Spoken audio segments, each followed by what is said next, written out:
আমি অর্ণব দত্ত। আমি গত 5 তারিখে এখানে সুইচ অন লাইফে আমার সিভি জমা দিই এবং কেওয়াইসি কমপ্লিট করি, তারপরে আমার রেজিস্ট্রেশন কমপ্লিট করি এখানে। তারপরে 6 তারিখে আমার ফার্স্ট ইন্টারভিউয়ের কল আসে। তো আমি সেদিন এখানে এসেছিলাম ইন্টারভিউ দিতে। আমার সাথে অমৃত দা, অর্ণব দা দুজনেই এসেছিলেন নতুন। তো সেদিন ফার্স্ট রাউন্ড ইন্টারভিউর পরে তারপরে আবার আমাকে সেকেন্ড রাউন্ডের জন্য আজকে ডাকা হয় 8 তারিখে। আজকেও আমি ইন্টারভিউ দিয়েছি। দেওয়ার পরে আমি স্যাটিসফাইড এখানে।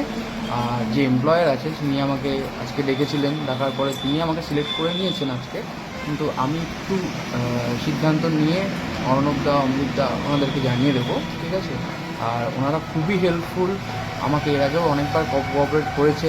যেদিন ফার্স্ট আমি ইন্টারভিউ দিয়ে গেছিলাম সেদিনও আমার সাথে ওনারা এসেছিলেন, আজকে ওনারা আমার সাথে এসেছেন, ঠিক আছে? তো আপনাদেরকেও আমি এই জন্য অ্যাডভাইস করবো যে আপনারাও সুইচ অন লাইফে আসুন, রেজিস্ট্রেশন করুন এবং ইন্টারভিউ দিন।